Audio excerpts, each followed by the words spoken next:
Hey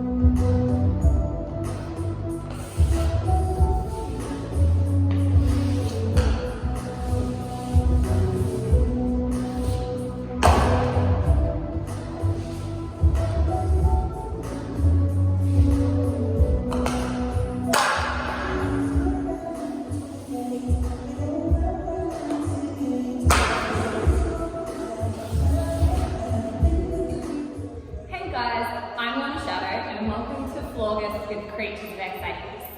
Today I'm going to take you through a bit of a floor flow, a little bit around the pole, a little bit on the floor, a lot of tricks. They are quite hard, so I'm going to break them down a lot. But they get progressively harder, so just start out, see how you go. There will be some variations, so you don't need to be capable of doing everything that was in the preview. So let's get started. Okay, so we're going to start with our back to the camera in a kneel position facing the pole. If you can, try and be on the toes of your platforms of your shoes.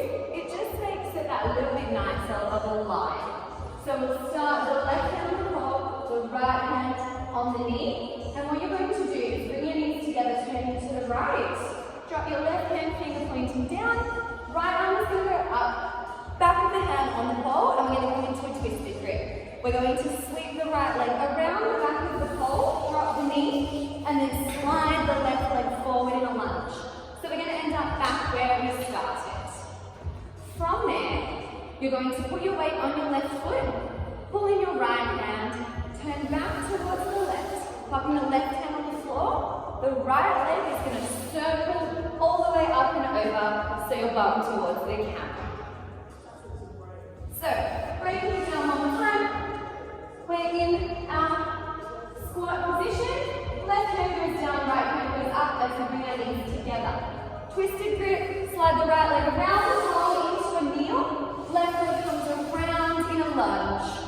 If you want, on your knee, you can take your hand up around your head. Do whatever you'd like to do.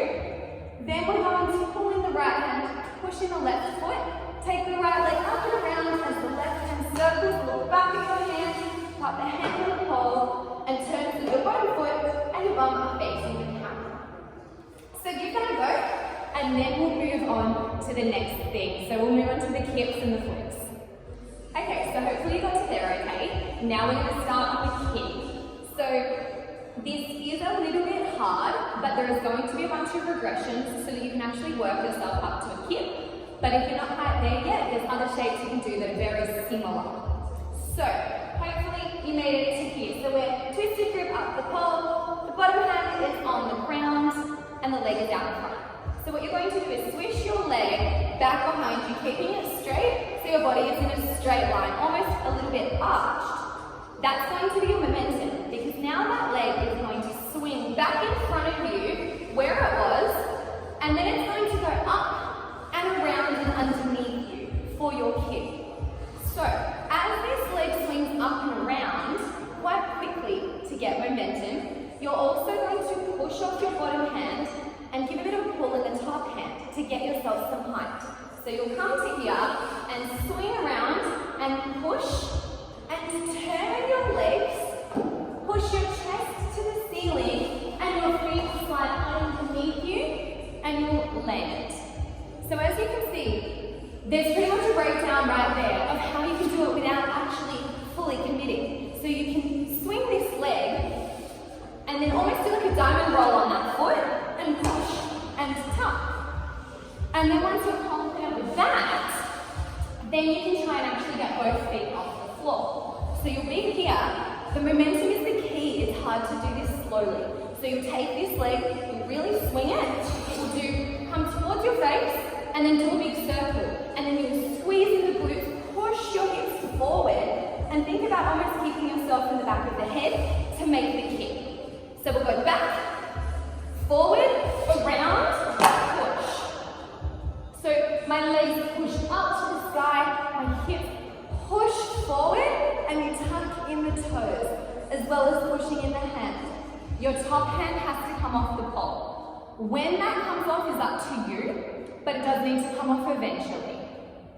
So, one more time. We're here. the leg is going to sweep. Do all these sweeps reasonably quickly to generate as much momentum as you can. So this leg will sweep back, sweep forward, do a circle, push, tuck, and land. See how you go? Then we'll get into the handstands. Okay, so hopefully you are now in the same position as me.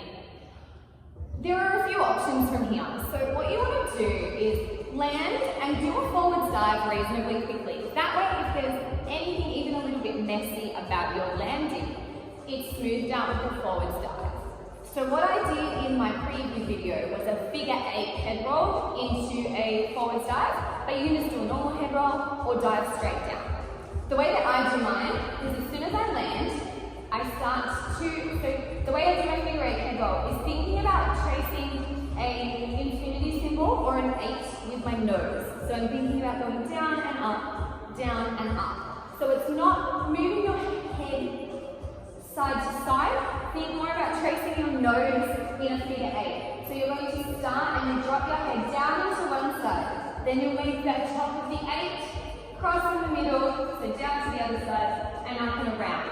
So I will do that. I'll go 1, 2, 3, 4, dive down. You also can, if you want to, add feet. So you can go head, 2, 3, 4, and then do some feet as you heel back up. Then we're prepping for our handstand. So from here, we're doing a tuck jump handstand.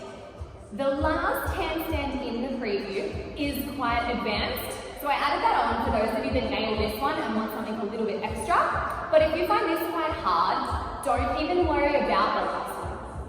So, in the preview I landed in a split. Make sure you're really nice and warm before you attempt that. And if you don't have your split, you can either land very much in a sort of closed position, and if your arch is towards the camera, it looks pretty much like a split. The other option, which I would probably recommend, is landing in a half lunge instead of a split. That way the lines are still really nice, but you're not risking injuring yourself if you're not super flexible. So, we've come up. For your tuck jump handstand, your hands are shoulder width apart, your elbows are always straight, your shoulders are always pushing the ground away from you. What you want to think about doing is from a seated position, leaning forward to generate some momentum and pushing to get your bum as high as you can over your shoulders. So again, this can be quite little, but it looks better the bigger it is. So what you want to think about doing is shifting forward, and then as your hands come into contact, you lift your bum and you push your feet off the ground like you're trying to straighten your legs. Then you kick yourself in the bum to get some height. From there, as you're coming down, you extend your front leg forward. So if you were doing it the same direction as me, you would split left. If you split right, you're going to land facing back. You also might kick the pole. So if you wanted to split right, I would change the direction of this. So from here, I'm going to move forward, big push out of my feet, and then send my left leg forward into a split. If you want to do a half lunge, it'll be the same thing. So on momentum forward, keeping my arms really nice and straight, kick in the bum, lock down in a half lunge. Now, when you do this, particularly in the half lunge, try and land on the platforms with your feet first. So the sort of the toe platform part of your shoe before you land flat on your knees to decelerate yourself. But I would also recommend knee pads through this whole combo.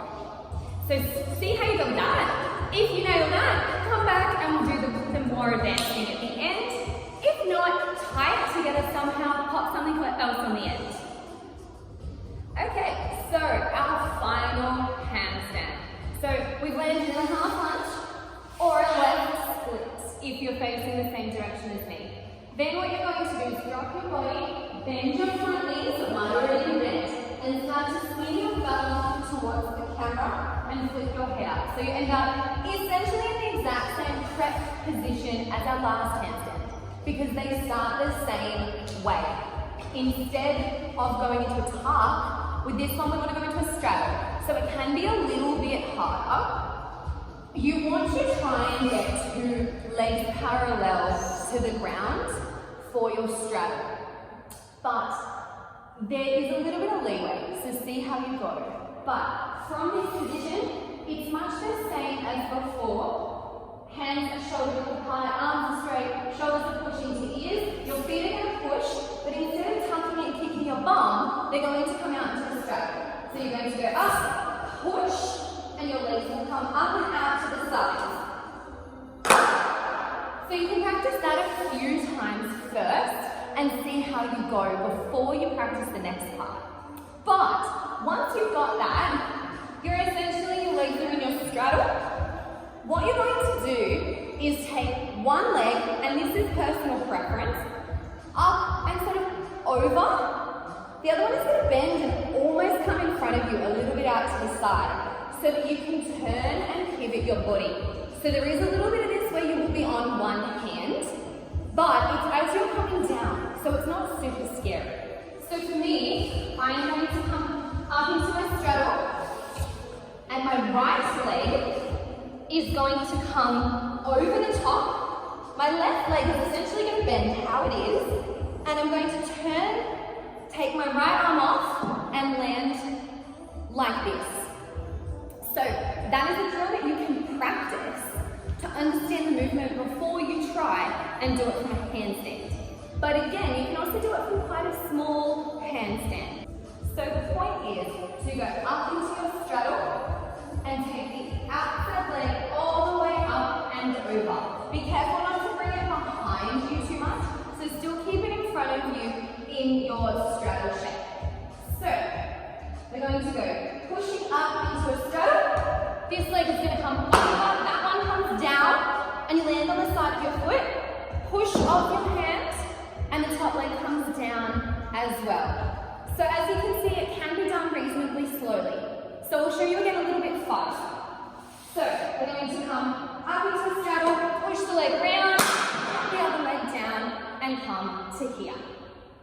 Once you get to here, we're pretty much done. We're just going to turn back towards the bottom knee, bring our legs together, do a head roll, change our feet, bring our hands across our chest, and push your chest out now.